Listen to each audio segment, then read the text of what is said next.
I was straight-lined. I mean, totally straight-lined, out of my body, dead for an hour and a half.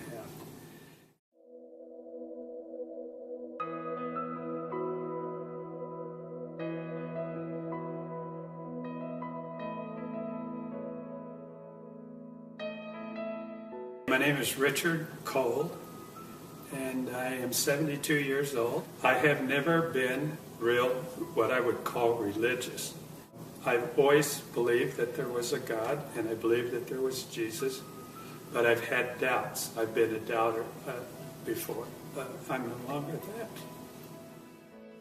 And this happened to me in 2005, so that was 6 years ago.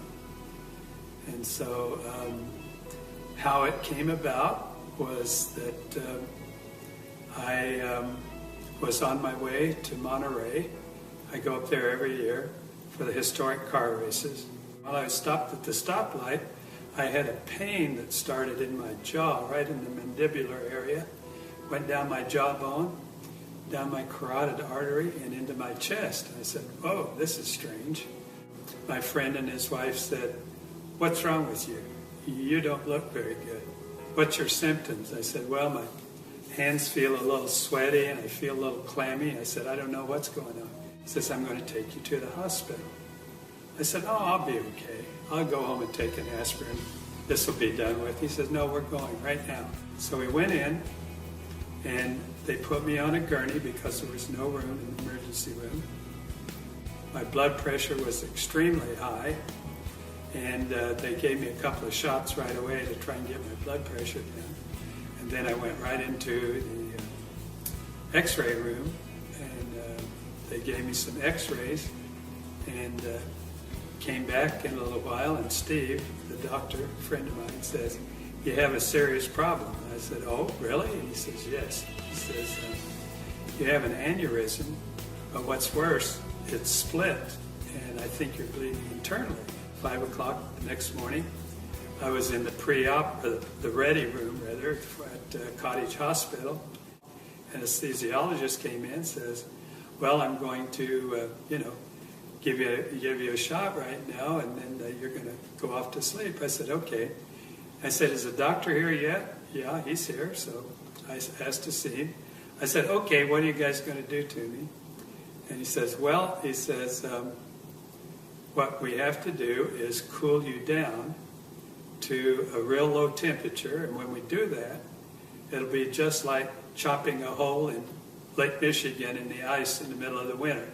Everything's going to stop. Your brain's going to stop, and your heart will stop." I said, "Well, I've never heard of that before, and I read a lot." And he says, "We usually don't tell our patients what we're going to do to them, or else they'd run down the hall dragging in the IV behind them." They told me when I went in that I'd have about a 50-50 chance of making it. I found out later with that kind of operation where they take your heart out, you have a 10% chance of survivability. So the anesthesiologist put the IV in. I went off to sleep right away, and they start rolling me down the hall to the operating room. And then I realized that I was still conscious and I wasn't under yet. It was like I was for a little bit, but then I was awake again. And I saw them roll me into the operating room.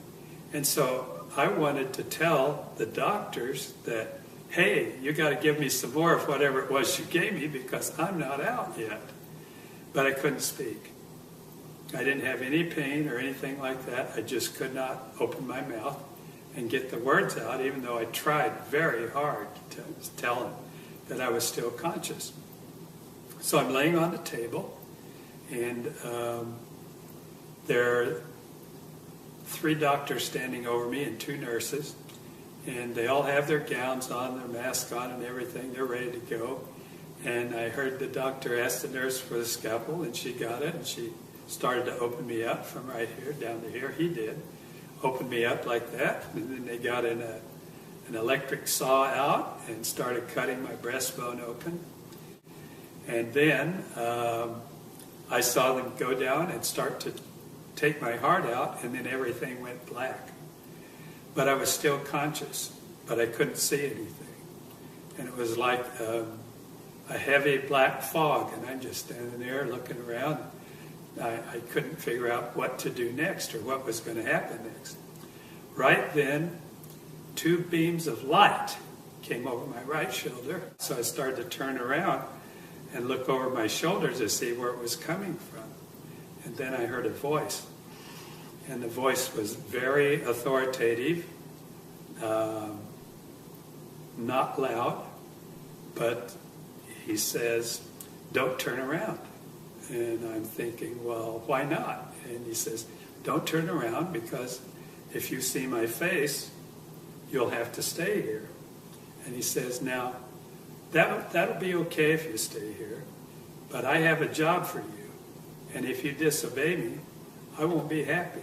And he says, "You don't want to see me unhappy." So I said, "Yeah, well, okay, I better pay attention and do what he says." And then I said, "I know who you are." He said, "Oh, you do?" And I said, "Yeah."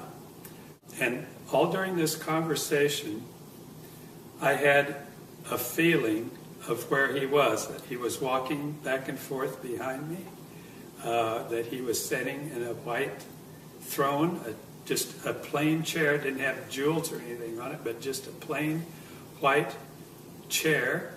And I could just feel that, and I don't know why. That's what I was feeling. The next thing that happened is he said, "Do you have any more questions before you leave?"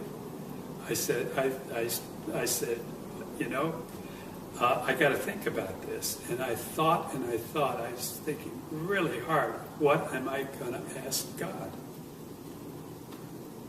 Couldn't think of anything. I wanted to be really smart enough to ask him something very pertinent. And so I said, well, I'm going to have to revert to an old cliche. What's the meaning of life? And he starts laughing again. I said, what's so funny now? And he says, well, I don't know why, but a lot of people ask me that question. And it's really real simple. But I tell you what, when you come back, we'll sit down. You can ask me all the questions that you ever will have. I'll answer them for you. So I said, okay. He says, okay, it's time for you to go back. And I turned around. I'm sorry, but he put his arms around me. He put his arms around me. And it was a feeling that I can't explain. It was unconditional love, but it was words. I can't tell you the words. And I'm sorry, but I always act like this because I can feel it again. So,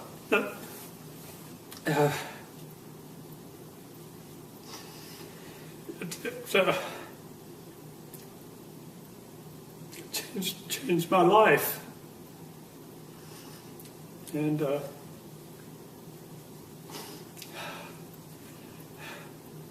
next thing I heard was the nurse was saying, I think he's ready to come out of it. His temperature's at 90 degrees.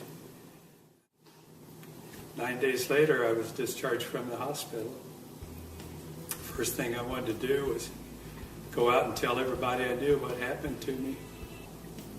But I'll have to tell you that my life has changed completely.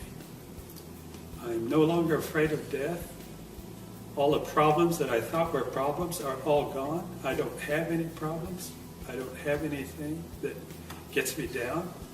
A week later, a guy came in that I knew, and he said, I heard about your experience. I said, yeah, it happened. He said, I heard that you were, you had a near-death experience and that you were out for about an hour. And I said, yeah, that's true. And he said, well, the same thing happened to me. And I said, and then I asked him what the meaning of life was. And he says, oh, that's easy. It's all about love. That was the perfect answer. So I got that message right away. Now I study the Bible, and it's taken me a long time. I've been doing it for 6 years. I'm up to Matthew. I've translated every word from the original manuscripts. into English. I was baptized recently. People ask me questions about that. Well, why are you getting baptized now? And I said, because it's the right time. You know, I don't know what else to tell them. I don't believe that you have to be baptized to go to heaven, but I know one thing. I want to follow what Jesus did. He set an example. I want to, so I did.